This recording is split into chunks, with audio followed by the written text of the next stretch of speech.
Mateus capítulo 13.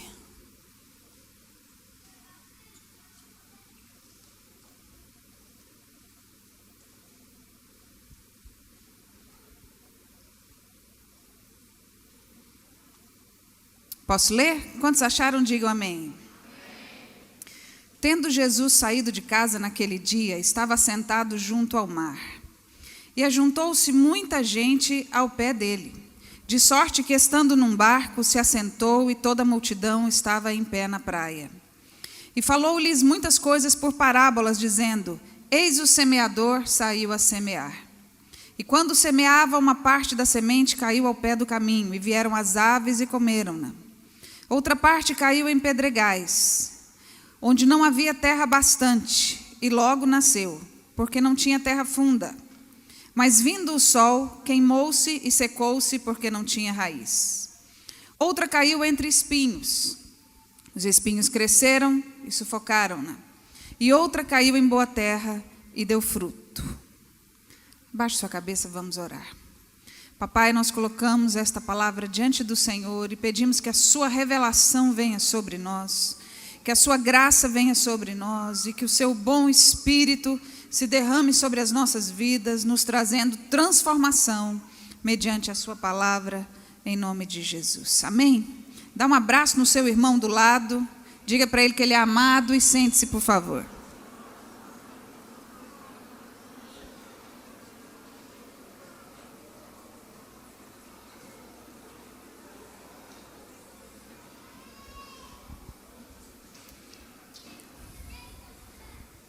Esse é um texto que eu gosto muito. Quantos conhecem essa parábola? Essa é uma parábola para os nossos dias. Nós estamos vivendo dias bem diferentes. Nós estamos vivendo dias difíceis. Nós estamos vivendo dias onde o Senhor tem se manifestado a todo aquele que tem sede e fome dele. Estava ouvindo um testemunho de um pastor que trabalha com a igreja perseguida, e ele estava dizendo acerca das aparições de Cristo no meio muçulmano. E um dos testemunhos que ele contou, isso eu já ouvi há algum tempo atrás, ele dizendo sobre o fato de Jesus estar pregando para os líderes muçulmanos. Isso já tem de 6 a 7 anos, isso já tem acontecido. E ele estava dizendo como o Senhor tem chamado esses líderes e o livro de Atos tem se manifestado no meio dos muçulmanos. Ele estava contando um testemunho específico, dizendo que um dos líderes, um líder religioso muçulmano, ele estava no seu quarto e de repente ele acordou no meio da noite, sem sono. E quando ele percebeu, no canto do quarto havia uma luz. E de dentro dessa luz saiu um homem. E o homem olhou para ele e disse assim: Você sabe quem eu sou? E ele ficou muito espantado e disse: Eu sei. E aquele homem falou para ele: Por que então você não me segue? E ele disse: A partir de hoje eu vou te seguir. Ele disse: Então você vai também na casa do fulano de tal. Falou o nome dele lá. E fala para ele que eu vim até você e eu quero que ele também me siga. E quando ele acordou, quando o sol nasceu, ele já foi na casa desse outro líder religioso muçulmano. Chegando lá, ele disse: Jesus veio até mim nessa noite. E o sujeito disse: mas como foi que aconteceu? E quando ele contou, ele disse: mas ele não disse que era Jesus. E o homem disse assim: o nome dele está cravado no meu coração. Eu sei que era ele. E ele diz: eu acredito em você, então eu também vou segui-lo. Por isso essa perseguição toda, de 2, 3 anos para cá, naquela região. Mas o Senhor tem feito. Mas o que isso tem a ver com a nossa história? Tem a ver com a semente. A palavra de Deus, ela é a semente que Deus semeia. Deus semeia sobre brasileiros, sobre americanos, sobre europeus, sobre gente. Deus semeia sobre gente. O semeador saiu a semear. Esse semeador pode ser o Espírito Santo. Esse semeador pode ser você cheio do Espírito Santo. A semente é a palavra. E não sei se você percebeu, mas aqui existem momentos onde a palavra, onde a semente cresce e dá frutos, e em outros momentos onde a semente cresce e não dá fruto, e um outro momento onde ela nem cresce. Mas a palavra não fala em nenhum momento que uma semente era fraca ou forte. Ele só diz semente. Porque a palavra de Deus, ela é uma só para todos os tipos de terreno. Você está entendendo? A Bíblia também fala, e essa terra, esse local onde a semente é plantada, aponta para o nosso coração. A semente é a palavra de Deus. Mas onde ela vai frutificar? No nosso coração. Não existe uma outra terra para se plantar a palavra de Deus para que dê frutos. Só que existem corações de todos os tipos. Existem corações que às vezes estão no meio dos espinhos. Existem corações que estão no meio das pedras. Existem corações prontos para receber a palavra de Deus. Por que que isso acontece? O semeador saiu a semear. Quando semeava, uma parte caiu ao pé do caminho. Qual é a semente que cai ao pé do caminho? Em outra tradução está dizendo assim: cai ao lado, paralelo ao caminho. Hoje nós estamos vivendo uma geração de pessoas desviadas do propósito. Hoje, dentro da igreja, nós temos um grupo de pessoas que religiosamente é fiel, mas que em alguns momentos, entenda, o que eu quero dizer com religiosamente é fiel? Todo domingo a gente está lá, a gente faz os ritos, a gente levanta a mão, a gente tem linguagem de crente, mas estamos desviados do propósito. O que é estar desviado? Você tem um caminho para seguir, aí você por si só escolhe outro caminho para chegar no alvo. Ué, mas o alvo não é ali? Mas eu resolvi dar uma volta. Daqui eu acho que eu vou para lá, depois eu vou para lá. Continuo sendo crente, mas estou fora do propósito. Estou fora do propósito. Os irmãos estão entendendo? São desviados do caminho. Andam, talvez, como diz uma outra parábola, à beira do caminho. Quando Jesus fazia os seus sinais, as suas peregrinações ali por Jerusalém, muitos esperavam Jesus à beira do caminho. Ficavam lá esperando Jesus passar. Muitos de nós perdeu o alvo. Muitos de nós perdeu o foco. Por quê? Pelas circunstâncias. Às vezes uma decepção, às vezes cansaço, às vezes falta de um referencial, falta de leitura bíblica, pode ser qualquer coisa. Mas Deus nos deu uma rota, Deus nos deu um caminho, e Deus plantou uma semente. E o nosso coração, que é terra que só nós pisamos, só nós podemos conhecer, o seu coração, só você e o Espírito Santo têm acesso. Nem o marido não tem, nem a esposa não tem. Os irmãos estão entendendo? Esse coração é a terra. Esse coração precisa estar aberto ao Senhor e aberto àquilo que Deus quer fazer. A obra de Deus não pode ser feita da minha maneira, porque senão seria minha obra. A obra de Deus, ela não tem um modelo humano, senão seria uma obra humana. A obra de Deus, ela tem um modelo certo para que nós possamos realizá-la, e é o modelo de Deus. Por que tanta coisa que a gente tenta, às vezes a gente não consegue? Às vezes nós estamos tentando no método errado. Deus é simples, a gente complica muito. O cristianismo, ele é o mesmo, ontem, hoje e amanhã. O que é o cristianismo? Parecermos com Cristo. O que é que Jesus faria em seu lugar? O que é que Jesus faria em meu lugar? O que é que Jesus falaria no meu lugar? Como Jesus amaria no meu lugar? Isso é cristianismo. Primeira vez que os cristãos foram chamados de cristãos Foi na cidade onde eles estavam chegando e fazendo obras, as mesmas que Jesus havia feito.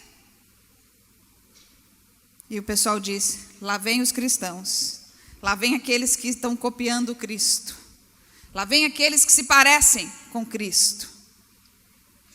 A primeira semente caiu ao pé do caminho, vieram as aves e comeram. Por quê? Vamos imaginar que o coração é o caminho certo. A semente caiu à beira do caminho. O que são as aves? São demônios. As aves, nesse texto aqui, representam demônios. Representam aqueles inimigos de Deus que vêm roubar a sua bênção, roubar a sua revelação, te desviar do propósito. É necessário que nós cuidemos das sementes. Qual foi a primeira ordem que Deus deu para Adão? Qual foi a primeira ordem que Deus deu para Adão? Cuida do jardim. Jardim não te lembra nada? Plantio, sementes, árvores, frutos. Cuida do jardim. Primeiro, orientação de Deus para nós. Cuidemos da palavra que Deus nos tem dado. Deus te deu uma promessa? Não, mas Deus não vai fazer, não. Então, só se você servir a outro Deus, porque o meu não mente. Agora, quantos pais e mães nós temos aqui? Diga glória a Deus. Amém. Isso é uma bênção, né? O seu filho, você tem sonhos para o seu filho, não tem? E alguns você pode ajudá-lo a realizar, não pode? Ter uma boa escola, encaminhá-lo para um bom futuro, não pode? Tem coisas que nós podemos fazer. Eu não quero que você espiritualize agora, para que você entenda a minha ilustração. Mas chega um ponto da vida dos nossos filhos, que se ele disser não, eu não quero. Não, eu não quero. Nós não temos mais nada a fazer a não ser orar. Não é verdade, Bispa Noemi? Porque você fez tudo o que você podia. Mas chega um ponto que ele vai dizer assim: pai, eu não quero ser astronauta. Fala assim: meu filho, mas eu queria tanto que você fosse um astronauta. Não, pai, eu não quero. Quero ser cantor. Não vai adiantar você brigar. O máximo que você vai fazer é orar para ele ser um astronauta. Assim é o Senhor. O Senhor te deu liberdade de escolha. No entanto, Deus tem uma vontade diretiva para você. E Ele te deu sementes para que você fosse próspero em todos os seus caminhos. Lembrando que prosperidade não é dinheiro. A gente confunde, essa palavra ela está queimada. Prosperidade é vai se dar bem em tudo. Vai ser um homem íntegro, uma mulher íntegra, cheia do Espírito Santo, não vai te faltar nada. Ser próspero é ter unção, é ter graça, é ser frutífero em todas as suas obras. O Senhor tem um caminho para você, mas às vezes a gente foge. Os irmãos estão comigo? Outra parte caiu no meio das pedras, onde não havia terra bastante. Logo nasceu porque não tinha terra funda. A terra aqui continua sendo o nosso coração. Mas o coração de muitos de nós não se desenvolveu. Espiritualmente que eu me refiro. Às vezes, por causa das pedras, pedra machuca, certo? Amém? Ninguém quem já levou uma pedrada aqui quando era criança? De um amigo, um acidente. O negócio dói, né? Quem já brincou na rua assim igual eu sabe o que eu estou falando, né? Hoje é só aqui, né, que as crianças brincam, né? Na minha época a gente subia em goiabeira, caía de lá. Eu acho que era melhor. Mas pedra fala de coisas duras. Também fala de estrutura. Às vezes nós estamos acumulando estruturas que não são as estruturas que Deus tem para nós.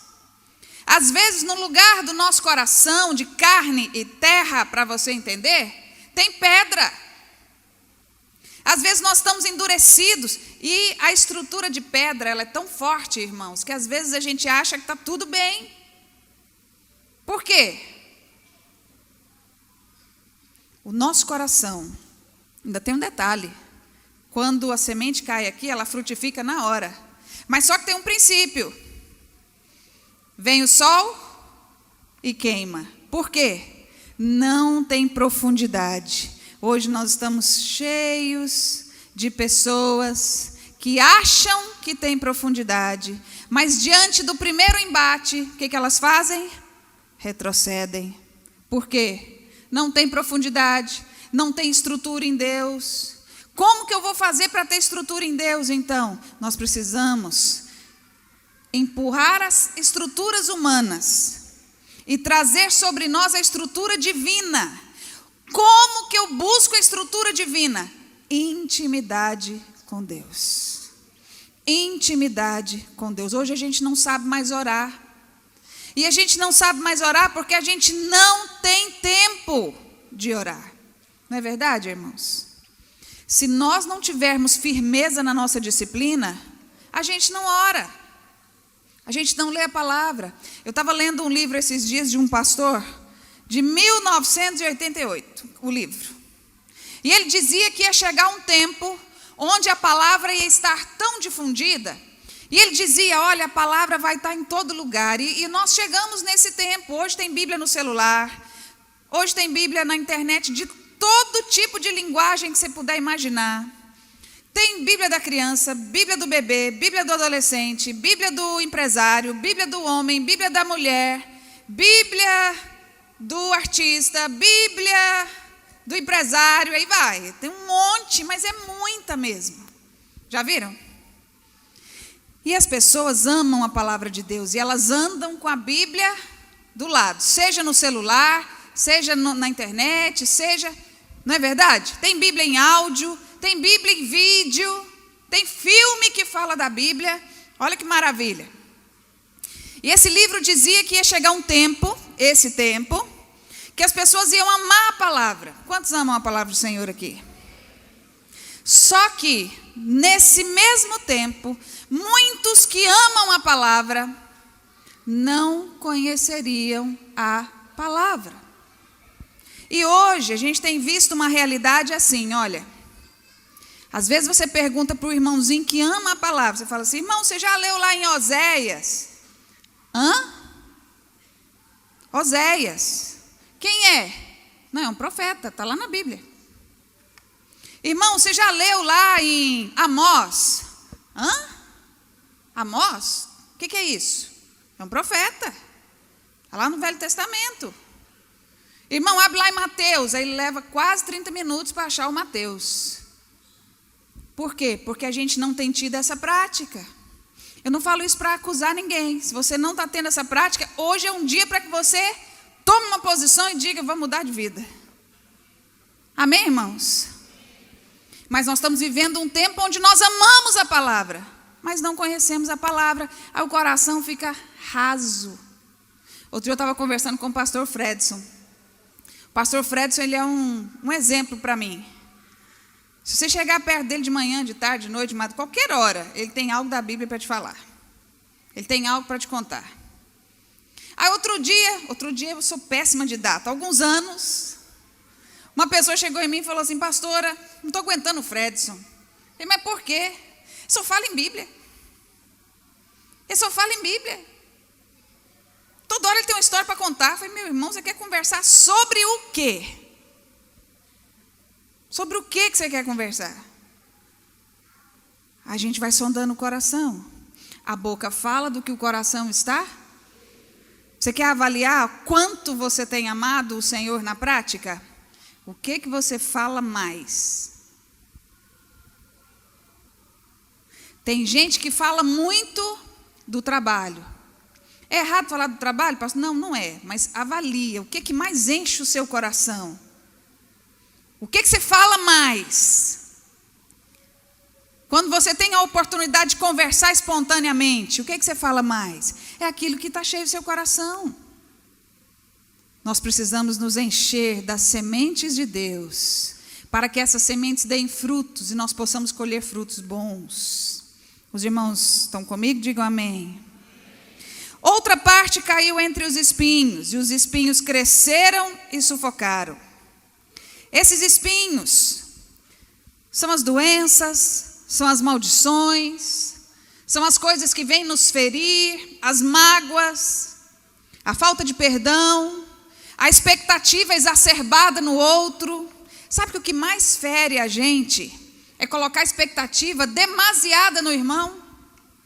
Nem no esposo você pode colocar expectativa demasiada. Você vai matar o sujeito, ele não vai conseguir te suprir. Não pode colocar expectativa demasiada na esposa, no professor, no pastor. Somos todos gente. E estamos todos em processo de crescimento. Todos. Todos. Quantas pessoas? Pastor, eu não quero mais andar com aquele pastor. Por quê? Em outras palavras, ele não é perfeito. Meu irmão, então vai andar com ninguém, nem com você. Tira os espelhos da sua casa. A Bíblia fala que nós temos que pensar o bem do nosso irmão. Ontem eu estava conversando com o pessoal da Rede de Artes. Falei, irmãos, a gente tem que parar com isso. O fulano passou no pátio e não me cumprimentou. Eu tenho esse problema, eu não enxergo de longe. Aí eu já aviso, né? Porque alguns falam assim, nossa, pastora é metida, né? Eu falei, não sou metida, sou cega, é diferente. Passo e não vem, então pula na minha frente e fala, oi, meu querido. A gente tem que pensar o bem do irmão.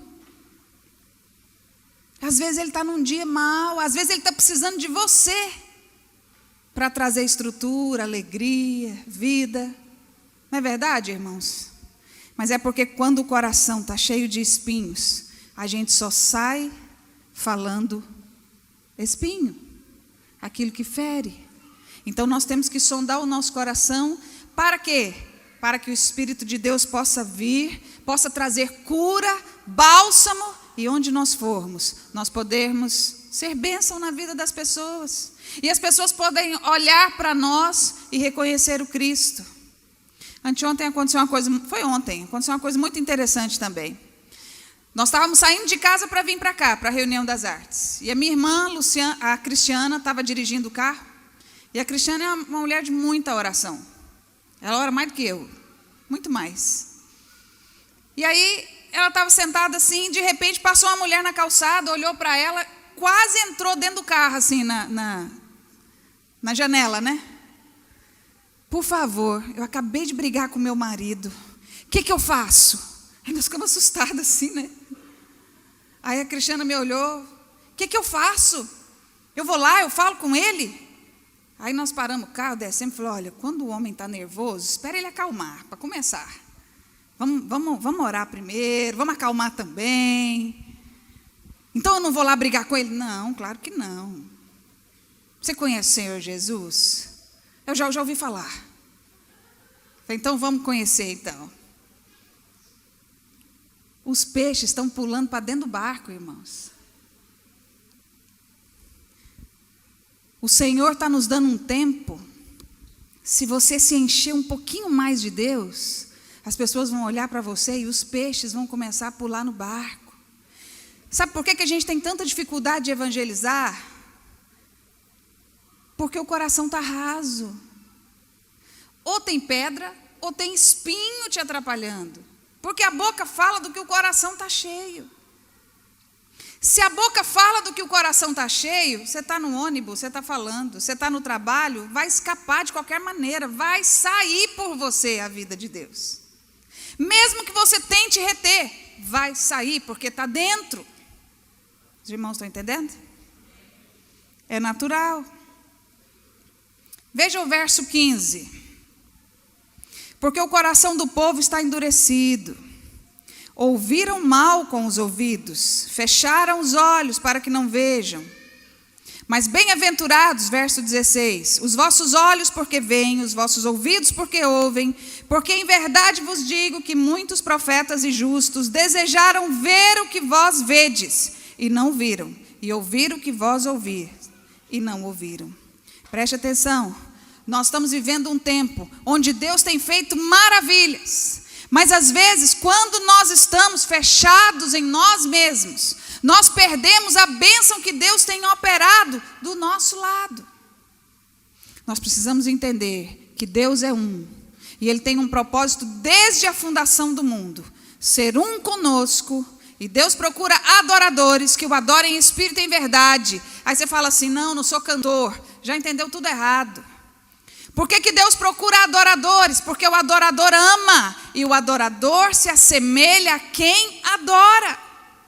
Deus quer pessoas que se assemelhem a Ele, caminhando no nosso meio. Deus quer pessoas cheias da imagem e semelhança dEle, caminhando em nosso meio. Irmãos, é maravilhoso quando Deus, apesar de nós, nos usa.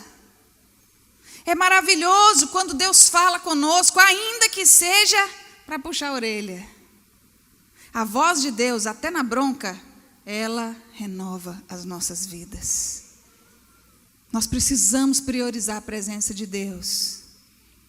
Nós precisamos ter uma atitude de amar a Deus acima de todas as coisas. Mais que tudo, mais que todos. Custe o que custar.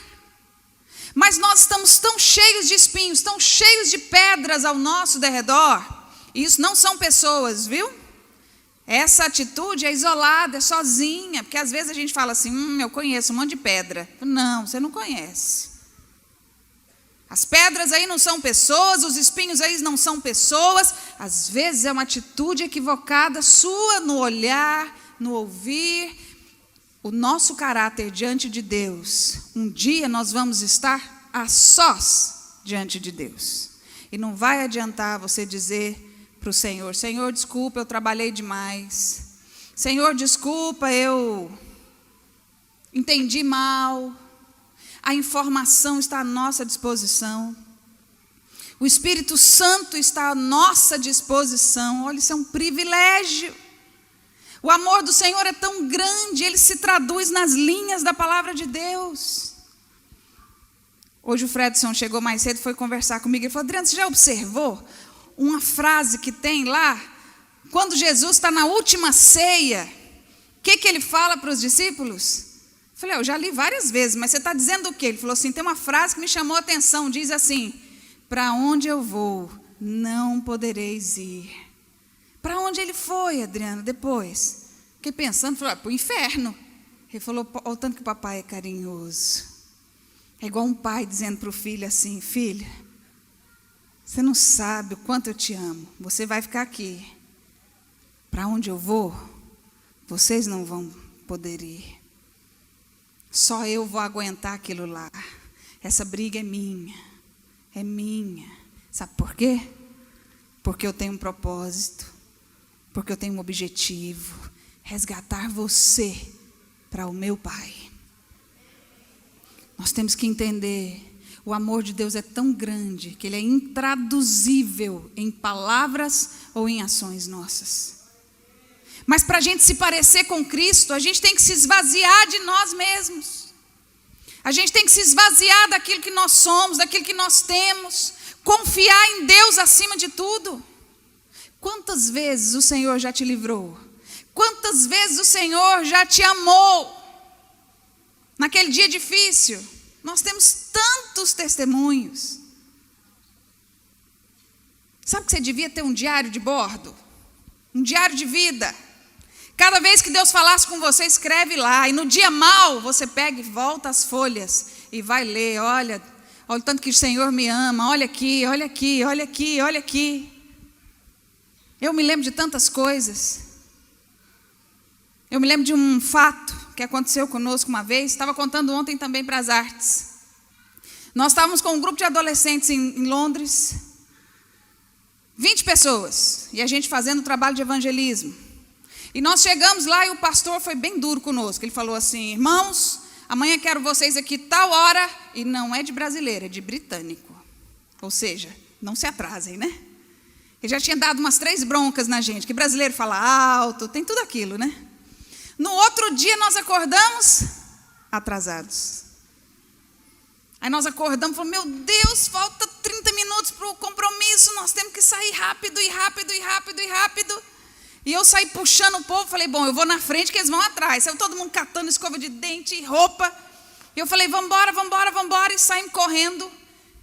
A gente tinha que atravessar uma avenida de 2 pistas para pegar o metrô e chegar no lugar. Se a gente saísse naquele horário, a gente ia chegar em cima da hora. Então, o que eu fiz? Saí correndo e o povo atrás. A Luciane Velar estava comigo, pastora Lu. Esqueci que em Londres é tudo virado. O que eu fiz? Olhei, não vinha carro, eu só senti o ventinho assim, ó. Aí o irmão do carro assim, ó santa! É intraduzível, né? O que eles falam no trânsito, né? Aí eu fiquei parada assim, mas eu senti a Luciane me segurar. Vem cá, pastor Maurílio, fazendo um favor aqui. Se eu posso abraçar. Eu senti o Senhor, eu senti a Luciana Velar fazendo assim em mim, mas é grande, não vou dar conta.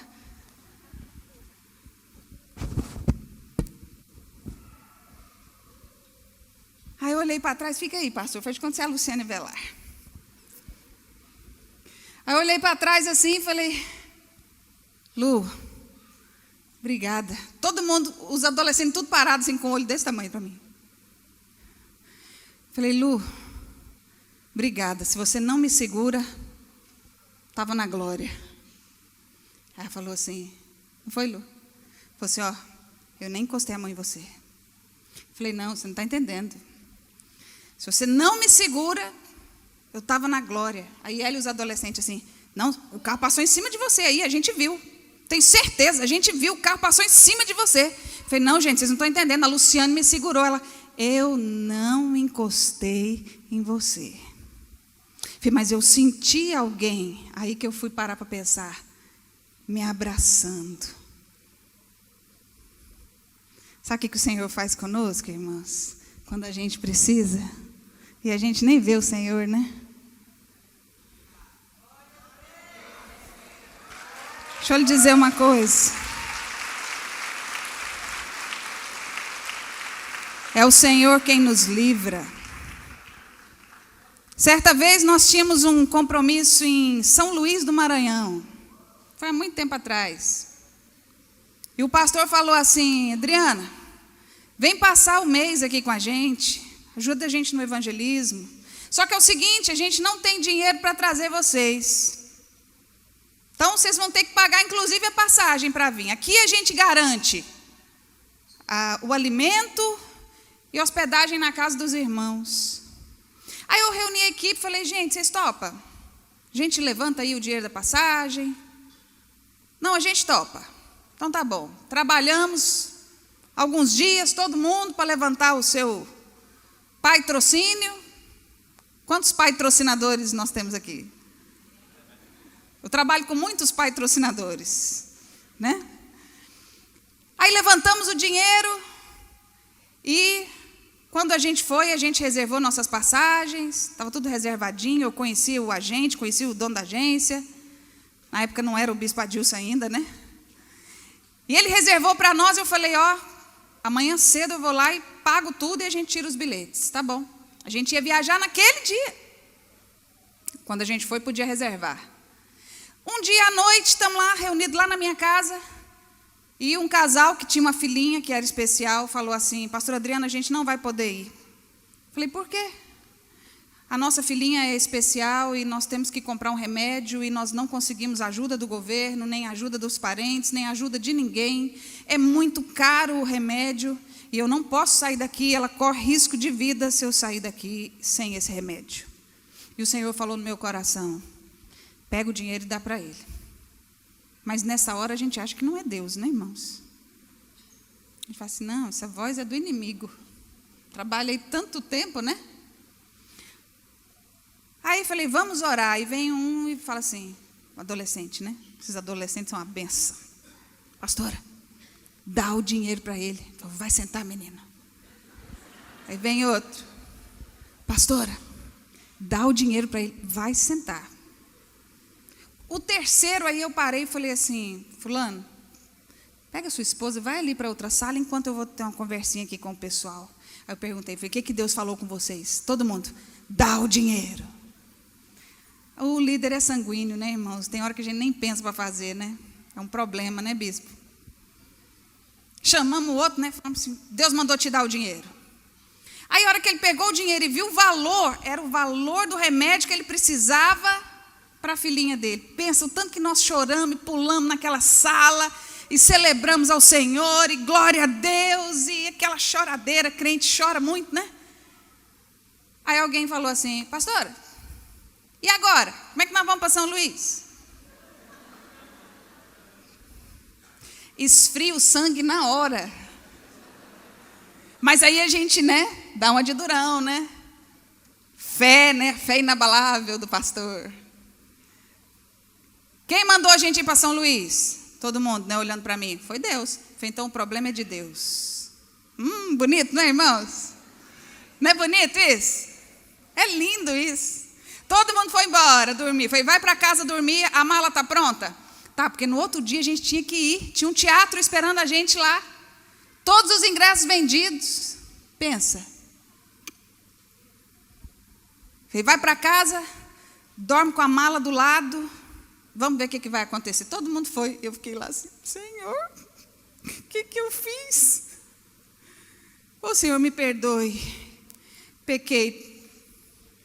Errei, Senhor. Tem misericórdia de mim. Tem misericórdia do pastor lá que está esperando. O que eu vou fazer? E chorei. Fui vencida pelo cansaço. 3 horas da manhã eu fui deitar. Aí alguém me liga. Oi, pastor, estava dormindo? Não, 3 horas da manhã que o pastor não dorme. Né? Algum pastor aí dorme? Não, pastor não dorme. Não, 3 horas da manhã, estou beleza. O que você quer? Eu liguei só para te contar que eu tenho um amigo que mora lá em Teresina. Ah, você me ligou 3 da manhã para me contar de um amigo em Teresina. Não, mas é porque ele veio para Brasília. Ah, não refrescou em nada. Qual é o contexto da história? Ele tem um avião. Aí eu sentei.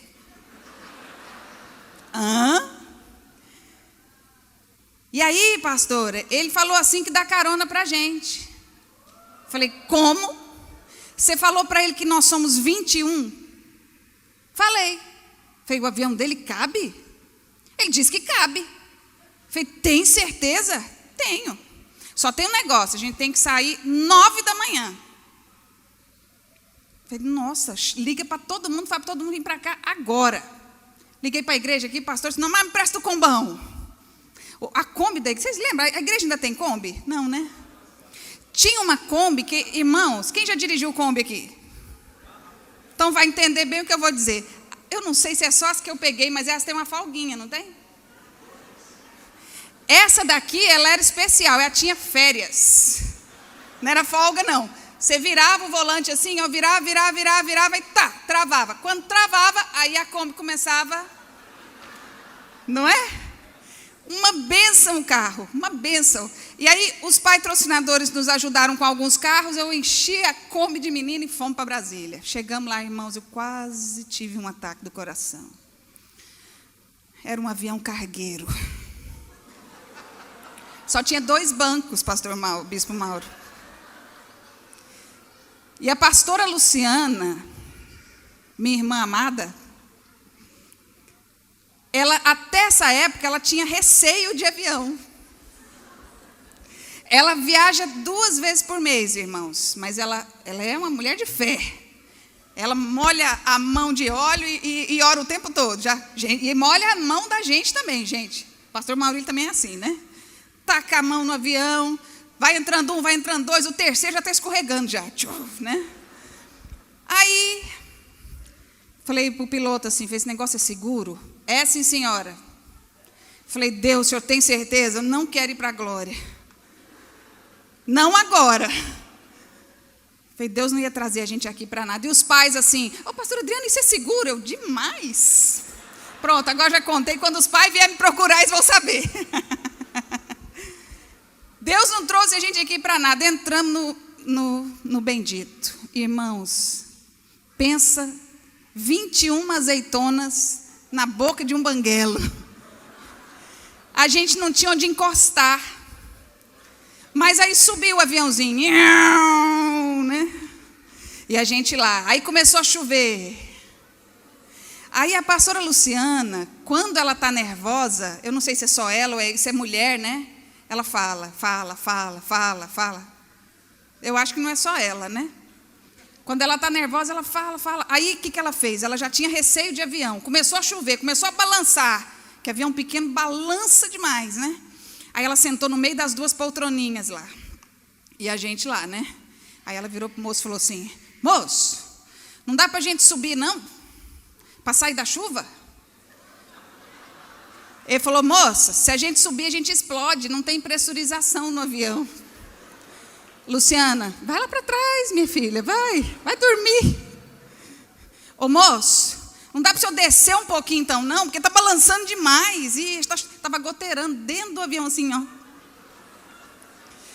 Aí o moço falou assim: se a gente descer, a gente vai ser os próximos mamonas assassinas, porque está cheio de montanha aqui onde a gente está. A gente, Luciana, pelo amor de Deus, vai lá para trás. Em outras palavras, fica calada, né?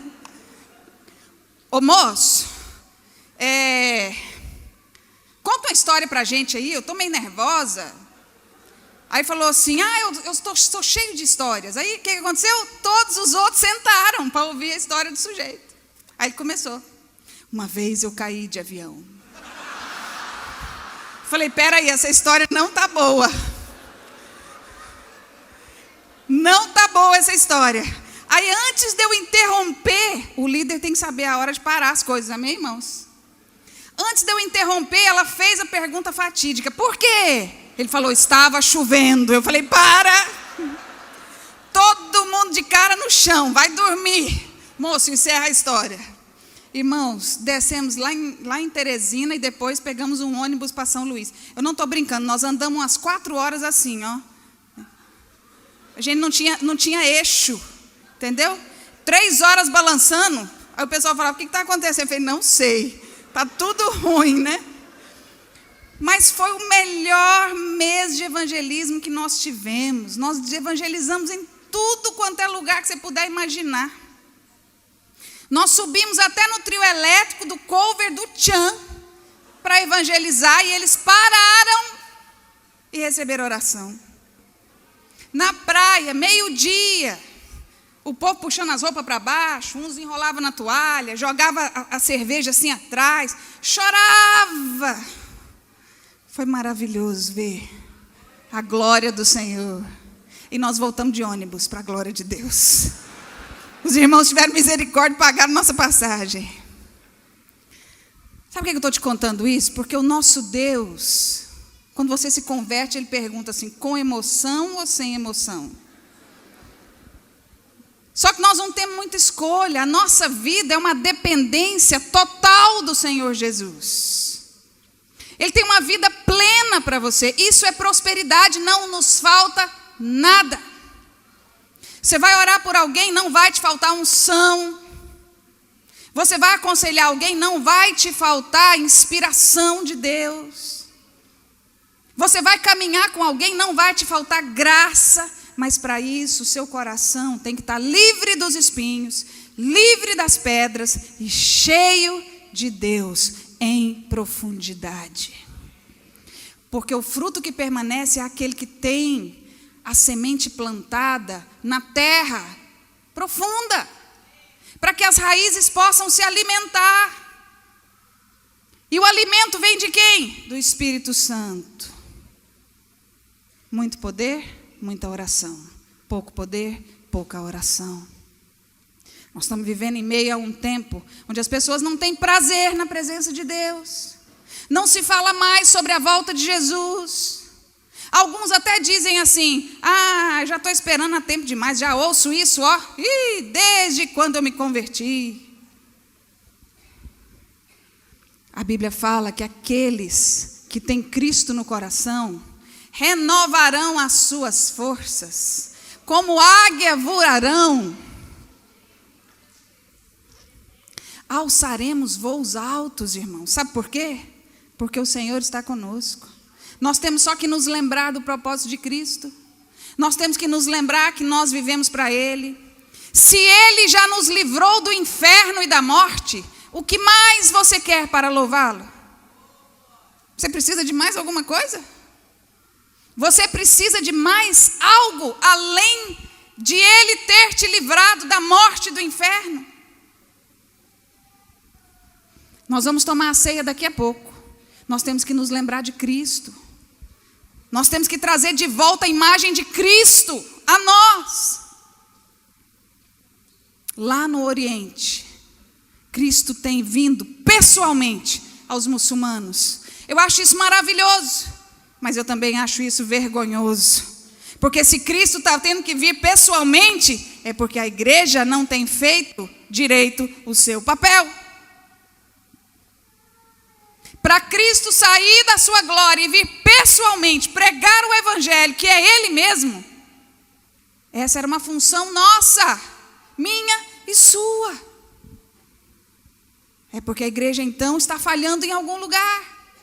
E eu vou ousar dizer que nós estamos perdendo o primeiro amor. Nós estamos igual a igreja de Laodiceia, nem frio e nem quente. Eu vou parar por aí o versículo, para que você não se assuste muito. Mas eu quero te desafiar a amar o Senhor acima de todas as coisas. Sabe umas coisas assim que podem se traduzir como pedra, como espinho? Falta de entendimento. Falta de entendimento da palavra. A pessoa lê a Bíblia e não consegue compreender. Por quê? Porque não tem profundidade, porque não tem tempo de oração, porque não se expõe à palavra. Nós estivemos alguns meses atrás numa cidade chamada Sertânia. Nós fomos com a Aliança de Adoradores, irmãos, a 3 horas de Recife. O solo lá era até assim, rachado, porque tinha 4 anos que não chovia. 4 anos que não chovia. Nós fomos numa localidade lá e nós perguntamos para as pessoas, o que vocês mais precisam aqui? Pergunta idiota minha, né? Mas nós perguntamos. O que vocês mais precisam? O pessoal falou assim, faz um poço para nós aqui. Faz um poço. A gente precisa de água. Água. Água. Nós começamos a mobilizar as pessoas para fazer esse poço lá. Aquela região, aquele bairro lá. Todo dia de manhã chega o carro-pipa lá e eles se abastecem por 2 dias. E aí nós fomos lá para reunir o conselho de pastores para orar. Eu falo isso com carinho. Os pastores dali, alguns muito sedentos, mas outros disseram para nós assim, não, a nossa cidade não tem batalha espiritual não. Aqui está tudo bem. Falei, pastor, mas tem 4 anos que não chove. Não, mas é só isso.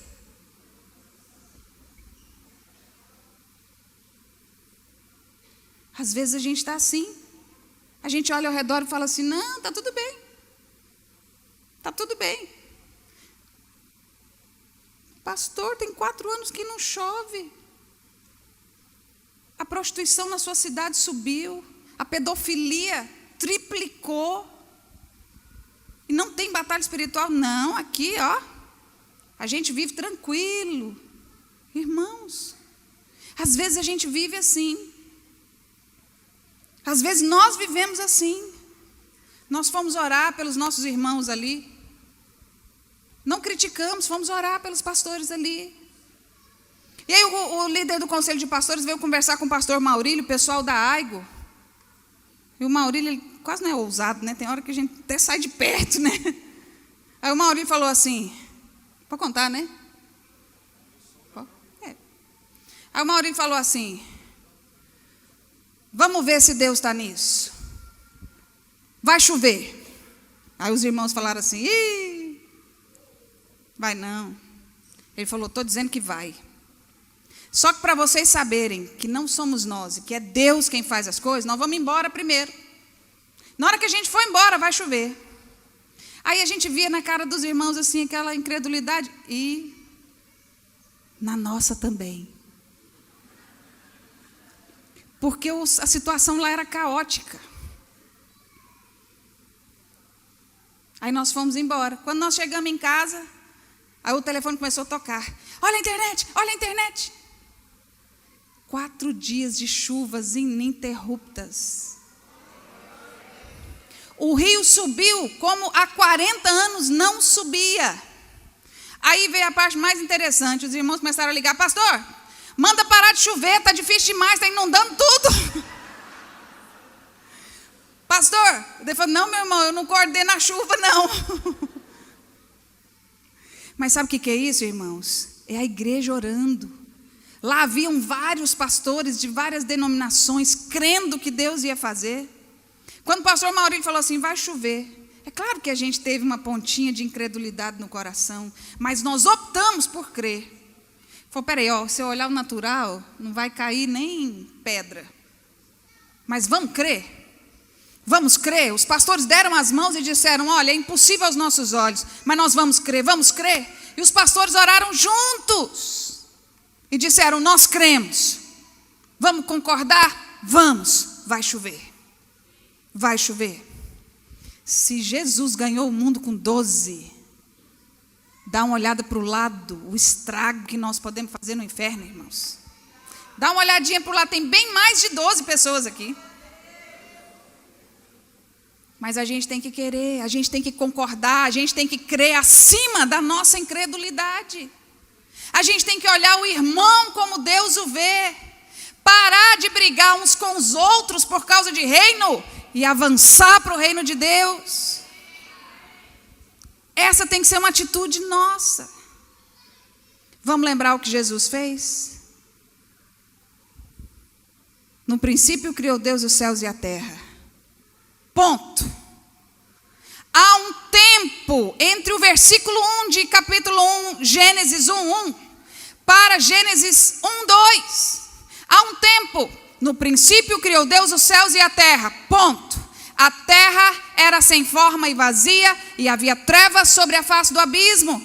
Entre o versículo 1 e o versículo 2 há um espaço de tempo imenso.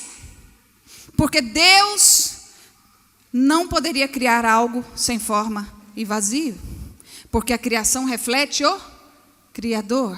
Nesse período, segundo a Bíblia, houve a queda de Lúcifer. Alguém se rebelou e caiu. Isaías 14, Ezequiel 28 narra esse fato. E o Espírito de Deus pairava por sobre as águas. E aí vem a segunda criação e disse: Deus, haja luz. Onde tem caos, seja na nossa vida pessoal, seja na nossa vida ministerial, seja no nosso corpo de igreja, seja na nossa família, se você clamar ao Senhor, o Espírito de Deus vai parar sobre nós e vai dizer: haja luz. E houve luz. E depois vamos avançando. Vem a criação. No 6º dia, Deus criou o homem. A imagem e a semelhança de Deus o criou. Depois ele criou a mulher. Homem e mulher os criou. E aí vem a segunda rebelião. O homem e a mulher pecaram. Todo mundo conhece essa história. O homem e a mulher pecaram. Lá no Éden, lá no jardim, o salário do pecado é a morte. Deus não pode ir contra aquilo que Ele mesmo estabeleceu. Se um homem pecou, um homem tinha que morrer. Se o salário do pecado é a morte, morte significa separação, o que teve que acontecer? Deus pegou o cordeiro, o primeiro, imolou o cordeiro, cobriu a nudez de Adão e Eva e teve que colocá-los do lado de fora do jardim. Os irmãos conhecem essa história? Mas só que Deus, naquele dia, Gênesis 3,15, Ele fez uma promessa para o homem: porém inimizade entre ti e a mulher. A mulher. Entre o seu descendente, os seus descendentes, serpente, e o descendente da mulher, este te ferirá a cabeça, tu lhe ferirás o calcanhar, porque ferida de calcanhar sara, ferida na cabeça mata. O que Deus estava dizendo? Pode esperar, serpente. Pode esperar, Satanás e sua descendência. Virá um que vai vingar e trazer o homem de volta para mim, porque a morte separou os dois. Passaram-se 2000 anos, Deus não tinha um homem na terra. Preste atenção, o que isso tem a ver com a palavra? Tem a ver com um propósito. Você está nessa terra por um propósito. Você não nasceu por acaso. Você veio a essa terra para fazer algo e fazer para o Rei dos Reis. 2000 anos depois, de Adão a Abraão, vem um homem que Deus depois vai chamá-lo de amigo de Deus. E Deus falou, em outras palavras: Abraão, quero fazer uma aliança com você. Porque quando o homem pecou, ele se separou de mim. E agora eu não posso atuar na terra. Satanás entrou pela janela, ele entrou pelas frestas. Mas para eu ter legalidade, eu tenho que entrar pela porta. Eu tenho que ter uma aliança com o homem para que eu entre pela porta. Salmo 119, 16 ou 116, 19, se não me engano. Os céus são céus do Senhor, mas a terra deu ele aos filhos dos homens. Diga, a terra é minha. Os céus são céus do Senhor. Salmo 115, 16. Os céus são céus do Senhor, mas a terra deu ele aos filhos dos homens. Quantos são filhos de homem e mulher aqui? A terra é sua por autoridade. A terra é sua por herança. Alguém já te confrontou assim: por que na Etiópia tem fome? Cadê Deus? Alguém já perguntou isso para você? Pois é, mas essa responsabilidade não é de Deus. Deus deu a terra aos filhos dos homens. Os céus são céus do Senhor. A administração da terra é nossa. É nossa. A responsabilidade é nossa.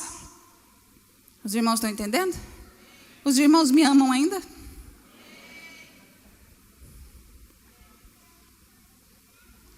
Preste atenção, irmãos.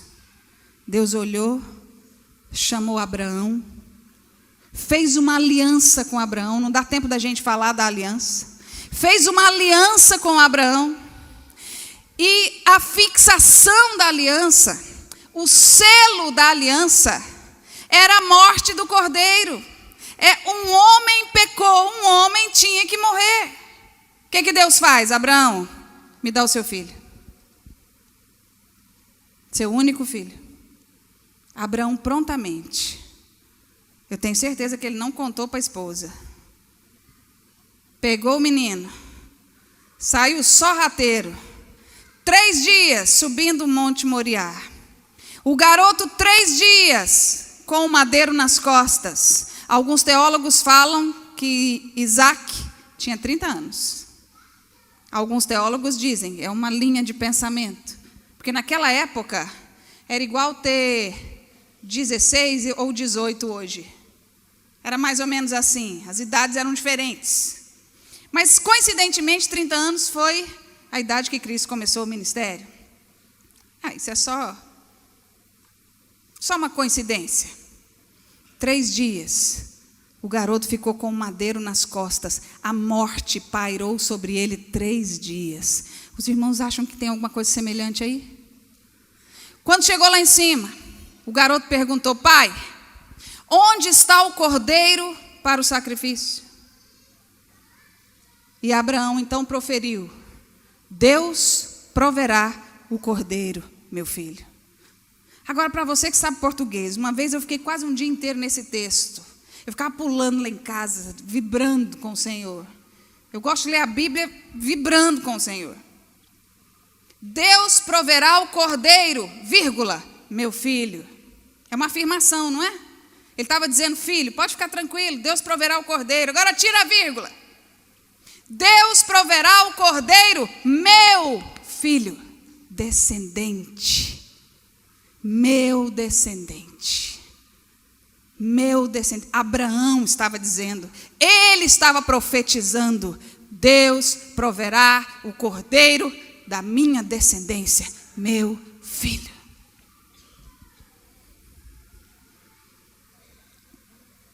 Quando Abraão foi imolar Isaac, Deus disse: pode parar, eu já sei que você pode me dar o seu filho. No seu coração, você já matou o seu filho. E agora, Abraão, eu não tenho escolha. Você me deu o seu filho, então agora eu vou ter que te dar o meu. Eu vou repetir para isso entrar no seu coração. Olha, Abraão, você me deu o seu filho, agora eu não tenho escolha, eu vou ter que te dar o meu. Você vai ter tudo de Deus quando Deus tiver tudo de você. Aliança é uma via de mão dupla, vai e volta. 2000 anos se passaram, aí veio o Cristo. Quem foi que reconheceu Jesus em figura humana? Quem foram os primeiros a reconhecer Jesus em figura humana? Foram os demônios. Por quê? O que eles falavam para Jesus? Ué, Jesus, você não é filho de Deus? O que você está fazendo aqui? Por que eles perguntavam isso? Porque para agir na terra tinha que ter legalidade. Quem pode agir na terra? Me respondam, quem pode agir na terra? Filho do homem. Por quê? Os céus são os céus do Senhor. A terra deu ele a quem? E os demônios diziam, o que você está fazendo aqui? Você não é filho de Deus? Em outras palavras, você não pode agir aqui. O homem pecou lá no Éden, ele se separou de você, você não tem legalidade. O que Jesus respondia? Satanás, eu sou filho do homem. Legalidade entrou pela porta. Várias vezes nos evangelhos. Ué, mas o que você está fazendo aqui? Você não é filho de Deus? Não, eu sou filho do homem. Em outras palavras, eu tenho autoridade. E aí Jesus já expulsava logo, sai dele, sai dele, sai dele, vai para os porcos, sai dele. Há um propósito na sua vida, meu irmão. Há um propósito na sua vida. Depois Jesus foi à cruz. Jesus, incidentemente, o Gólgota é muito próximo do Monte Moriá, onde Abraão iria sacrificar Isaque. Mais uma jesuicidência? Mais uma coincidência? 6 horas o Senhor Jesus ficou suspenso entre os céus e a terra. 6 horas. Sabe por que os soldados se assustaram quando ele bradou? Está consumado, nas tuas mãos entrego meu espírito? Porque naquela época nenhum homem morria na cruz em 6 horas. Tinham homens que morriam 7 dias depois. Depois do primeiro dia, se eles não morressem, eles quebravam as pernas, quebravam os braços, eles iam quebrando a pessoa até ela morrer. Mas depois de 6 horas, Jesus comandou a própria morte. Está consumado. Pai, nas tuas mãos entrego o meu espírito. 6 horas. Por que 6 horas? Porque na Bíblia também o tempo ele é profético. 6 tempos. Deus não criou o mundo em 6 dias e descansou no 7º. Jesus estava pagando pelos pecados de 6 dias, dos 6 dias da criação, por toda a criação. A Bíblia fala que a natureza geme, aguardando a manifestação dos filhos de Deus. Sabe por que a nossa natureza está assim hoje, irmãos? Acabando, os rios estão secando, porque ela anseia pela manifestação dos filhos de Deus. O sal da terra é a igreja. O sal da terra somos nós, é eu e você tem que entender que você tem um propósito na sua vida. Você precisa compreender isso. Depois de 6 horas, Jesus morreu. E ele foi ao inferno. Salmo 22. Ele estava lá na cruz. Touros de Bazã me cercam. Eles estão cercando e encarando em mim. Memeiam a cabeça e dizem, desce daí. Mostra que você é filho de Deus. Mas Jesus foi ao inferno. Salmo 23, ainda que eu passe pelo vale da sombra da morte, não temerei mal algum, porque o Senhor está comigo, a tua vara e o teu cajado me consolam. E depois ainda tem uma profecia: preparas uma mesa na presença dos meus adversários, o meu cálice transborda. Eu tenho certeza que Jesus chegou lá, e o diabo deve ter confrontado ele, achando que tinha vencido algo. Mas o pecado estava sobre ele, não dentro dele. Nós carregamos o pecado dentro de nós. Mas Jesus veio da semente de Deus, em figura humana. Ele não pecou. É o segundo Adão, da mesma estrutura que Deus criou o Adão primeiro, nosso pai. Os irmãos estão entendendo? Ele não pecou, então ele carregou sobre si. Cristo levou sobre si as nossas dores. Não é Cristo levou dentro de si, é sobre si. O que ele fez? Ele chegou lá, tirou e fez assim, ó. Isso aqui não é meu, só trouxe para cá. Contra mim você tem o quê? O que você tem contra mim? Nada.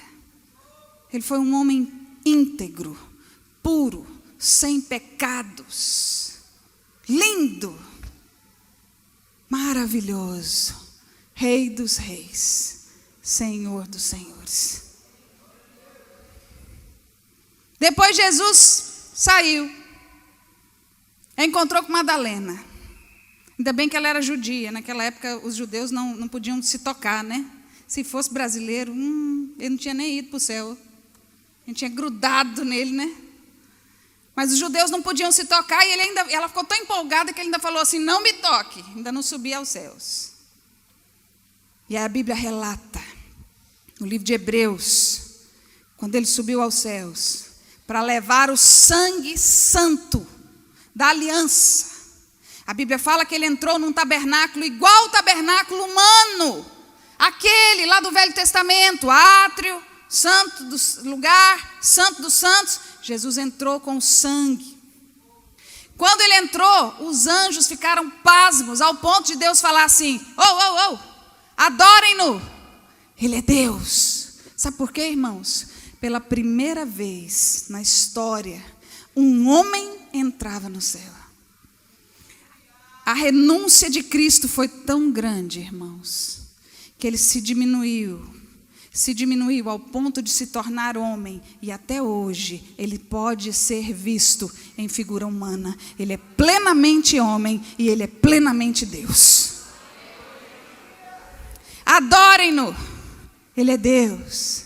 Apocalipse 1: eis que vejo um semelhante ao Filho do Homem no meio dos candeeiros de ouro. Os candeeiros de ouro são a igreja, e o semelhante a Filho de Homem é Deus, Cristo Jesus, cujo nome hoje está acima de todo nome.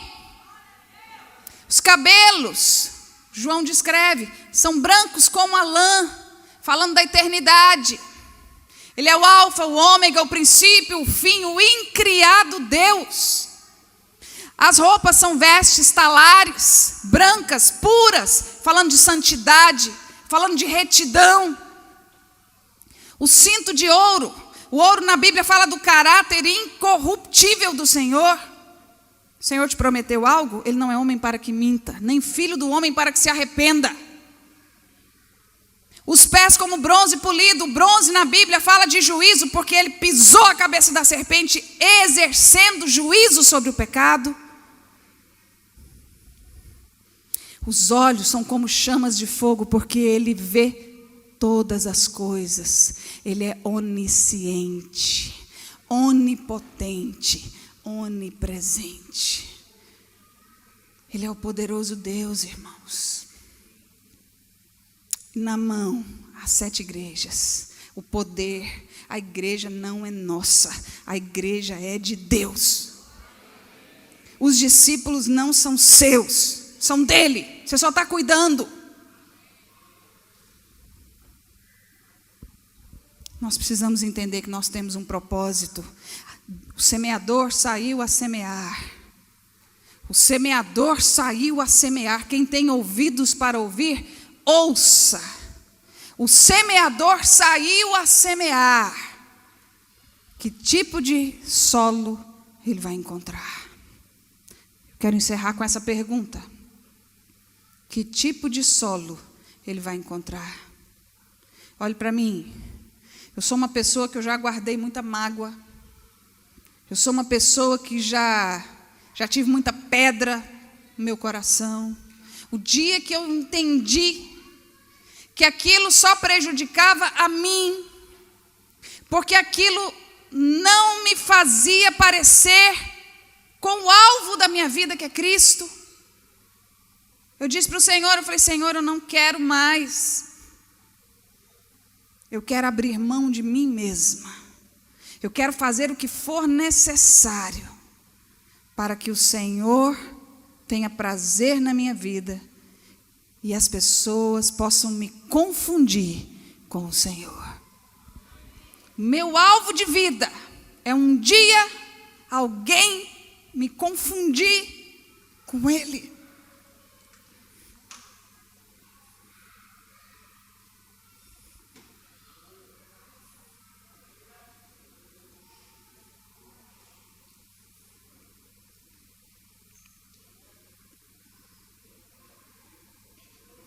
Quero te perguntar, para quem você vive? Para quem você vive? Feche seus olhos, vamos orar. Tem uma música do Judson que fala da chuva sobre a terra seca. Nós vamos profetizar sobre nós, sobre a nossa descendência, sobre as nossas famílias, sobre a nossa vida ministerial. Alguma área da nossa vida que está precisando de água.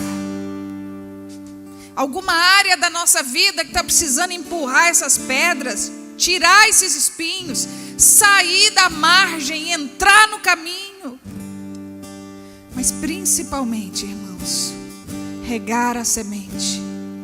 Às vezes a semente está lá, a terra está boa, mas a gente não rega. A gente não rega. Qual semente que vai nascer sem água? A água fala do Espírito de Deus. Nós precisamos mudar de vida, todos nós, porque um dia, e esse dia será muito próximo, onde nós vamos estar diante de Deus, dizendo, Senhor, e eu quero dizer, combati o bom combate, corri a carreira, guardei a fé, e aqui estão os meus frutos.